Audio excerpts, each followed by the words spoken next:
하나님의 말씀 욥기서 40장 말씀입니다. 여호와께서 또 욥에게 말씀하여 가라사대 하나님의 두 번째 말씀이 이어집니다. 변박하는 자가 전능자와 다투겠느냐 하나님과 변론하는 자는 대답할지니라. 하나님 지혜로 세상을 창조하시고 능력과 섭리로 만물을 다스리신다는 사실을 욥에게 확정시켜 보여준 첫 번째 말씀 38장 39장의 결론이라고 할 수 있습니다. 그래서 변박하는 자, 비난자, 잔소리꾼입니다. 욥의 태도와 특성을 이렇게 묘사하고 있습니다. 욥은 그동안 자기 무죄성을 주장했고 친구들과 논쟁을 해왔던 욥의 태도에 문제가 있음을 시사하는 것이고요. 욥의 지혜와 순전함으로 결코 하나님과 항변하여 싸울 수 없음을 강조하고 있습니다. 그래서 욥은 하나님 앞에서 변론하겠다던 태도를 바꿔서 조용히 침묵하게 된 것이고요.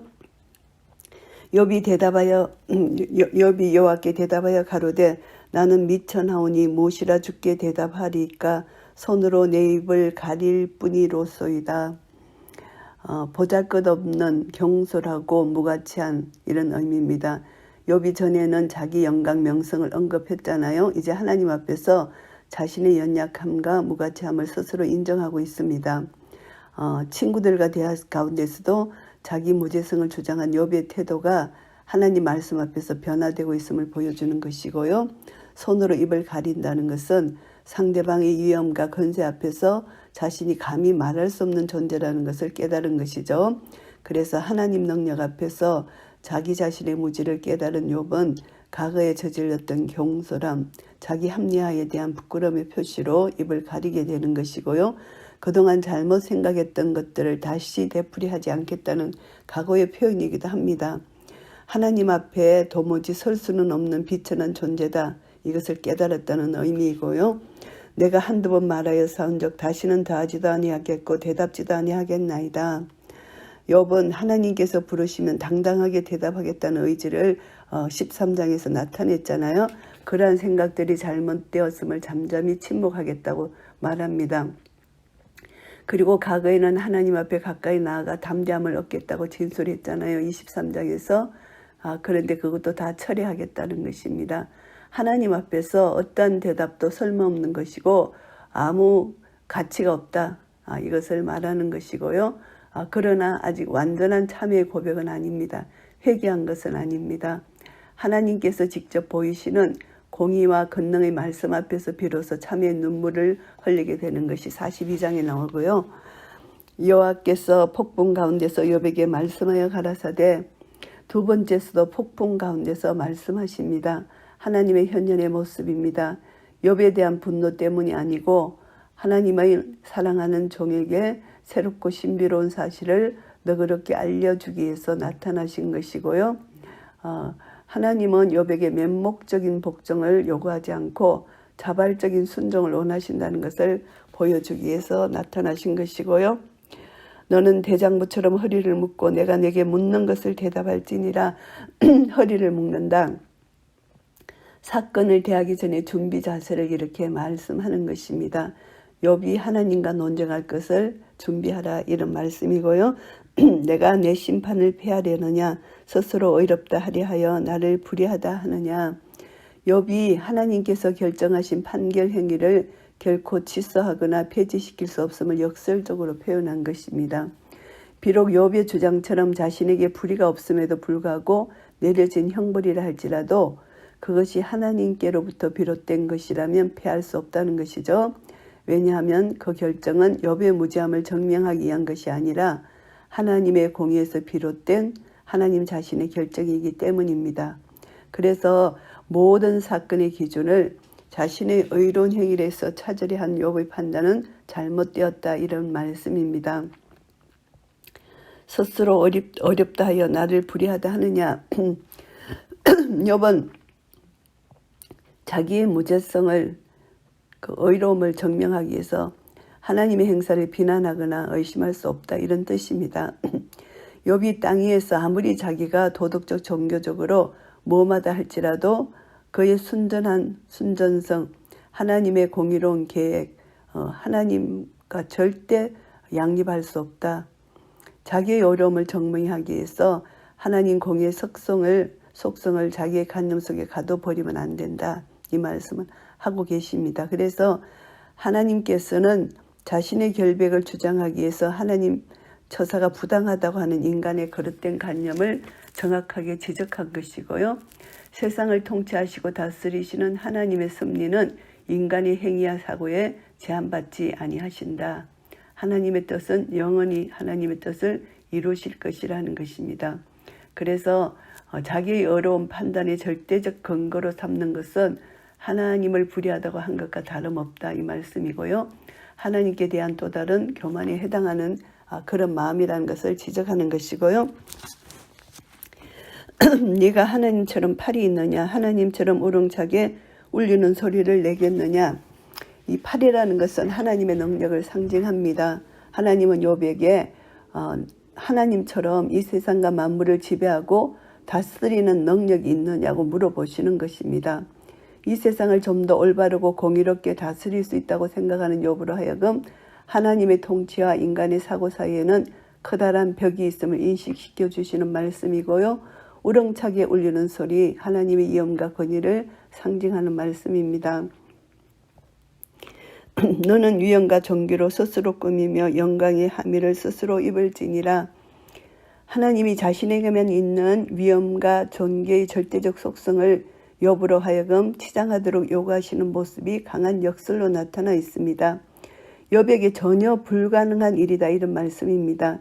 인간으로서 하나님의 절대적 속성을 가진다는 것은 상상할 수도 없는 일이다 이런 말씀입니다. 영광과 함의를 스스로 입을지니라. 영광은 하나님의 빛나고 아름다운 위엄을 나타내고 함의는 하나님께만 있는 명예와 존귀를 가리킵니다. 그래서 이것들은 모두 만유의 왕으로서의 하나님이 갖고 계시는 절대적 주권을 상징하는 것이고 이러한 속성을 인간이 전혀 취할 수 없고 흉내낼 수도 없다는 사실을 욥으로 하여금 깨닫게 하기 위해서 하나님께서 역설적으로 말씀하는 것이고요. 너의 넘치는 노를 쏟아서 교만한 자를 발견하여 낱낱이 낮추되. 악인들을 향한 신적인 진노를 욥으로 하여금 나타내 보이라는 말씀입니다. 그러나 욥이 하나님의 진노를 결코 대신할 수 없음을 주지하는 그런 주지시키시는 말씀이고요. 교만한 자를 낮추신다.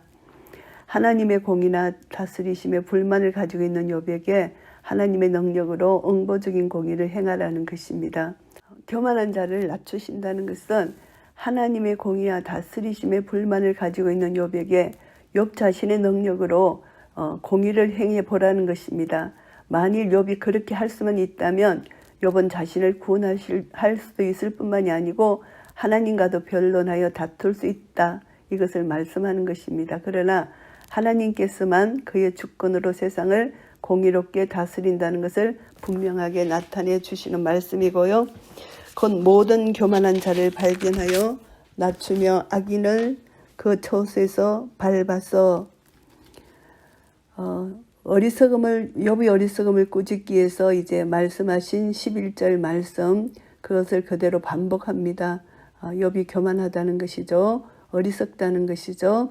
그래서 악인을 그 처소에서 밟는다. 완전한 심판을 묘사합니다. 사단을 발 아래 밟고 승리하시는 예수 그리스도의 권세에 비교할 수도 있는 심판적 의미를 담은 용어이고요. 그들을 함께 진토에 묻고 그 얼굴을 샀어 어둑한 곳에 둘지니라. 진토, 엄부, 무덤입니다. 욥에게 교만한 자들에게 대하여 죽음의 심판을 행해보라는 말씀을 하십니다. 그 얼굴을 샀어. 얼굴은 전인격을 대표하는 신체의 일부분이잖아요. 교만한 자들의 전인격을 꼼짝 못하게 묶는다는 그런 의미고요. 어둑한 곳에 둘지라. 죽은 자들이 거하는 그런 지옥의 깊은 곳. 그래서 이처럼 하나님은 교만하고 악한 압제자들을 엄부의 깊성한 곳에 빠뜨림으로써 스스로 절대자이심을 증명하십니다. 이와 같이 절대자에게 속한 공의의 심판을 욥에게 행하라고 하시는 것은 인간이 결코 그렇게 할 수 없음을 자각하기 위한 말씀이고요. 그리하면 내 오른손이 너를 구원할 수 있다고 내가 인정하리라. 하나님께서 욥에게 말씀하신 대로 욥이 스스로 행할 수 있다면 하나님은 욥이 자기 자신을 구원할 수 있을 뿐만이 아니고 하나님께서도 그의 능력을 그대로 인정하시겠다 이런 의미이고요. 이제 소같이 풀을 먹는 하마를 볼저다. 내가 너를 지은 것 같이 그것도 지었느니라. 이제 하마를 여기서 등장합니다. 거칠은 짐승이라는 그런 의미도 있습니다. 욥으로 하여금 자신보다 훨씬 더 크고 강하게 생긴 피조물도 하나님의 능력 앞에서는 얼마나 무력하고 약한 것인지를 깨닫도록 하기 위해서 가장 힘세고 거친 짐승 하마를 여기서 등장시킵니다. 그 힘은 허리에 있고 그 세력은 배의 힘줄에 있고 허리는 모든 힘의 원천이잖아요. 그래서 이제 하마 힘이 굉장하다. 위대한 힘을 갖고 있다. 이것을 표현하는 것입니다. 그 세력은 배의 힘줄에 있다. 하마의 배 근육은 그 허리처럼 단단하고 힘이 넘치는 것으로 표현하고 인간의 연약함과 좋은 대조를 이루는 것이고요. 그 꼬리 치는 것은 백양목이 흔들리는 것 같고 그 넓적다리 힘줄은 서로 연락되었으며 하마의 꼬리는 몸집에 비해서 매우 작지만 굵고 단단하다는 것입니다. 그 꼬리는 힘과 그 모든 것을 상태를 보면은 하마의 꼬리가 백향목에 비유된 것은 백향목이 위험 있는 힘의 상징이기 때문이고요. 넓적다리 힘줄은 서로 연락된다. 이것은 힘줄이 서로 밀착되어 감기 있는 모습을 여기서 상기시키는 것이고요. 겉뼈는 놋간 같고 그 가리대는 철장 같으니 하마의 넓적다리 뼈가 청동 파이프처럼 단단하고 강력해서 인간의 힘으로는 부러뜨릴 수 없음을 암시하고요. 그 가리대는 철장 같다. 이 가리대는 넉골 다리 밑에 단단한 뼈를 가리킵니다. 그것이 철장, 세막대기 같다는 것입니다. 하마의 뼈대가 굵고 단단하다는 사실을 충분하게 표현한 말씀이고요. 그것은 하나님의 창조물 중에 어뜸이라. 그것을 지은 자가 칼을 주었고 하나님의 솜씨 있는 행사인 창조 사역을 여기서 말씀합니다. 하나님의 창조 솜씨의 걸작품, 특별한 창조물 여기서 하마에게는 하나님께서 칼을 주었다. 하마를 만드실 때 창조주 하나님께서 그에게 칼을 주었다는 이런 뜻입니다. 이 의미는 하마의 어금니를 칼과 같이 날카롭게 지으셨다. 이렇게 해석할 수가 있습니다. 모든 들짐승의 노는 산은 그것을 위하여 식물을 내느니라. 나일강 언덕을 여기서 표현합니다. 그래서 들짐승이 노는 산에 하나님께서 식물을 내리신다는 것이고요. 그것이 연줄기 아래나 갈밭 가운데나 못 속에 엎드리니 갈릴리 바다 근처 팔레스타인의 습하고 더운 지역에서 자라는 이 가지가 있는 관목이 연줄기입니다. 그늘을 많이 제공하기 때문에 초원지대의 들짐승들이 햇볕을 피하기 위해서 즐겨 찾는 곳이기도 하고요. 갈밭 가운데 못 속에 하마가 식물을 충분히 섭취한 다음에 강 언덕에 빽빽한 갈대밭이나 넙수론 같은 곳에 누워서 휴식을 취하는 모습을 묘사하고 있고요. 연 그늘이 덮으며 시내버들이 둘렀구나. 연 감목의 그늘이 하마를 덮어서 햇볕을 피하게 하고 몸을 숨겨준다는 의미입니다. 그래서 하마를 보호하시고 세밀하게 관찰하시는 하나님의 다스리심을 보여주고 있고요. 인간을 통치하시는 하나님의 관심과 능력은 그보다 더 뛰어나고 진지하지 않겠는가, 이런 의문을 갖게 하는 것입니다. 시내버들이 둘렀다. 계속해서 흐르는 개울 세찬 물줄기 강이 둘러있다는 것을 말씀하는 것이고요. 하수가 창이라다 할지라도 그것이 놀라지 않고 요단강이 불어 그 잎에 미칠지라도 자약하니 세차게 흘러내리는 물, 이 강물이 두기로 넘쳐 하천이 범람하고 있음을 여기서 가리킵니다. 하마는 아무리 거센 물결이 몰아닥쳐도 전혀 당황하지 않고 하천이 순식간에 뒤집혀 엎어져도 태연하게 있다는 것을 묘사하는 것이고요. 요단강이 불어도 자약하다. 하마는 갑작스러운 하천의 범람에도 불구하고 자신을 스스로 지킬 수 있다는 확신이 있다는 것이죠. 결코 놀라거나 당황하는 기색조차 보이지 않는다는 것을 묘사합니다. 이와 같은 하마의 담대함과 자기 확신은 창조주신 하나님께서 주신 것이라는 것이죠. 이 동물, 하나님의 지배 아래 있다. 이 하마도 아무리 힘이 강한 하마도 하나님이 만드신 것이고 하나님의 지배하에 있다는 것을 나타내고요. 그것이 정신 차리고 있을 때에 누가 능히 잡을 수 있겠으며 갈고리로 그 코를 깰 수 있겠느냐. 하마가 정신 차리고 있을 때, 눈을 뜨고 있을 때 누가 그것을 잡을 수 있겠느냐. 잡을 수 없다는 것입니다. 어떠한 힘이나 올가미를 사용해도 사람은 그것을 잡을 수 없다. 하마는 그렇게 강하다는 것이죠. 그래서 하나님께서 힘 있는 하마를 만드셨다.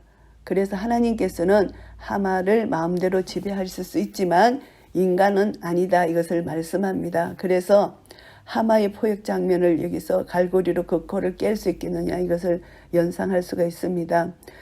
하마를 사로잡기 위한 어떠한 도구 방법도 헛되다는 것입니다. 하나님께서 하마에게 엄청난 능력을 주셨기 때문이라는 것이고요. 그러나 아무리 거대하고 힘있는 짐승이라도 하나님의 능력과 지배 아래서는 복종할 수밖에 없음을 새삼 강조하는 것이고요. 이처럼 만물을 지배하시는 하나님의 섭리에 대하여 욥은 더 겸손할 수밖에 없다는 사실을 나타내기 위함입니다. 욥기서 40장 말씀을 정리하겠습니다. 여호와 하나님의 두 번째 말씀입니다. 두 번째 말씀에서는 욥의 무능을 지적하기 위해서 하마와 아그가 등장하고 있는데요. 38장 39장에서 하나님께서는 욥이 자신의 무지를 자각할 수 있도록 많은 질문을 하셨습니다. 이제는 하나님께서 욥이 직접 그 물음에 답변할 것을 요구하십니다. 그러나 욥은 하나님의 질문에 대해서 어떤 대답도 못하고 있습니다. 하나님의 능력과 우주 만물을 지키시고 돌보시는 지혜, 섭리, 하나님의 존재를 바로 파악할 수 있었기 때문에 답을 할 수 없던 것이죠. 그래서 그렇다고 욥이 지금 침묵은 회개가 아니었습니다. 아직도 회개하지 않았고 일단 침묵만 하고 있었습니다. 그래서 하나님은 욥에게 더 분명한 깨달음을 주기 위해서 이제 책망을 하시는데요. 1절부터 14절까지는 욥과의 문답 그리고 책망하시는데요. 회개를 하지 않고 있는 욥을 책망하는 대목입니다. 그래서 하나님께서 욥에게 하늘과 땅에 있는 생물과 짐승을 통치하고 지혜롭고 전능한 하나님과 네가 그래도 논쟁하겠느냐 이런 질문을 하십니다. 전능자로서 자신을 계시하신 하나님은 하나님의 전능한 통치에 대한 의심을 가진 욥을 대면하시고 전능한 통치에 대해서 계속적으로 의심이 간다면 나와 변론하자 이것을 요구하는 것이고요. 하나님은 질문합니다. 욥을 침묵해 만듭니다. 욥은 놀라운 하나님의 능력에 감탄하여 입을 다문 것이 아니고 하나님께서 자신의 의를 인정하지 않는 것에 대한 원망의 표현으로 대답을 하지 않은 것입니다. 이런 욥의 침묵 속에서 만일 자신이 하나님과 같은 이치에 있다면 의인과 악인을 동일하게 다루지 않겠다는 뜻이 내포되어 있는 것 같고요. 때문에 하나님께서는 두 번째 욥을 대면하시면서 악인을 욥의 임의대로 다룰 것에 대해 제안을 하고 계십니다. 폭풍 속에서 두 번째 말씀하십니다. 이제 하나님께서 전적으로 욥의 교만을 책망하십니다. 그래서 근본적인 문제는 회개해야 되는데 아직도 회개하지 않고 하나님과 동일한 자리에 있고자 하는 교만을 책망하시는 것입니다. 이 교만은 직접적인 하나님의 통치를 거부하겠다, 하나님으로부터 독립하겠다 이런 아담과 이브의 그 마음과 원죄의 마음과 똑같은 것이라고 볼 수가 있습니다. 그래서 욥의 교만을 꾸짖는데요. 욥이 하나님을 불의하다고 간주한다면은 어렵다고 생각하는 욥 너가 하나님처럼 행사하고 하나님과 같은 위엄과 존귀를 스스로 부여해서 통치해 보라는 것입니다. 그러면 내가 너를 인정하겠다 이 말씀을 하십니다. 그래서 욥은 절대 할 수 없는 것이죠. 그래서 피조물이 어떻게 창조주 하나님을 대해서 불평불만하고 겨눌 수 있겠느냐 이런 말씀입니다. 그래서 하나님 자신이 이제 직접 욥에게 접근하고 계십니다. 하나님의 팔, 소리, 위엄, 존귀, 구원 이런 단어를 나타내고 이 같은 표현을 통해서 하나님께서는 무능력한 욥을 책망하고 계십니다. 욥의 태도 속에서 교만을 발견할 수 있기 때문입니다. 하나님보다 높아져서 하나님을 판단하려 하는 욥의 태도는 하나님을 떠난 악한 인간의 모습이고요. 그래서 하나님의 개입이 없으면 절대 회개할 수 없다는 것이죠. 그래서 우리는 하나님 앞에서 항상 겸손한 자세를 가져야 한다는 것을 깨닫게 되고요. 15절부터 24절까지는 하마에 대한 교훈입니다. 욥의 교만과 무능력을 깨우치기 위해서 이제 하마가 구체적으로 묘사됩니다. 여러 동물들 가운데 창조물 중에 어뜸이고 가장 힘이 세고 인간이 어찌할 수 없는 하마, 이 동물을 이제 등장시킴으로 욥의 무능력을 드러내고자 하는 하나님의 뜻이 나타나고요. 첫 번째는 하마와 다른 동물과의 관계입니다. 하마는 소처럼 풀을 먹고 있지만 소가 당해낼 수 없는 엄청난 힘을 소유하고 있다. 이것을 말씀합니다. 그래서 하마는 탁월하고 힘센 능력을 갖고 있다는 것이고요. 그리고 또 하마와 인간을 비교합니다. 하나님의 형상을 입고 있는 인간을 하마와 비교함으로써 인간의 나약성, 연약성을 말씀하고 있습니다. 그래서 하나님의 돌보심이 없다면 도저히 하마를 어찌할 수 없는 존재가 인간이다. 그래서 어찌 보면은 하마보다 힘도 없고 무능력한 존재가 인간이다. 이것을 말씀합니다. 그리고 하마와 하나님과의 관계는 동물 중에 어떤 하마는 물속 물 밖에서 할보한다는 것이죠. 그러나 하나님의 피조물일 수밖에 없다. 욥이라 할지라도 하마와 같은 피조물에 속할 수밖에 없음을 언급합니다. 그래서 피조물인 욥이 감히 하나님을 향해 변론할 수 있느냐 없다는 것이죠. 여기서 보면은 하마의 힘있고 의연하고 이렇게 이런 느긋한 이런 속성은 욥이 반드시 본받아야 하는 성품이라고 할 수가 있고요. 하나님 앞에서 인내하며 하나님께서 자신을 선하게 인도할 것이라는 것을 믿는 믿음을 가지지 못한 욥은 피조물 중에 어떤 칭호를 부끄럽게 만드는 것입니다. 욥과 같은 하나님의 백성인 우리가 하나님의 인도하심에 인내할 수 없다면 하마보다 못한 이치에 서게 될 것이라는 것을 교훈받게 됩니다. 그래서 우리는 로마서 8장 28절처럼 하나님을 사랑하는 자, 곧 그 뜻대로 부르심을 입은 자들에게는 모든 것이 합력하여 선을 이루느니라, 이런 말씀을 믿는 믿음 안에서 하나님 앞에서 겸손한 자세로 서게 될 때 하나님의 놀라운 은혜를 경험하게 되고 하나님과 절대 견주어 하나님과 변론할 마음이 없어지고 하나님의 절대 주권 아래 모든 것을 내려놓게 되면은 자족하는 마음이 생기고 자족하는 마음 속에 믿음으로 순종하는 그런 은혜를 누리게 되고 자족하는 마음 속에 감사와 천천히 넘치는 그런 믿음으로 변화될 것입니다.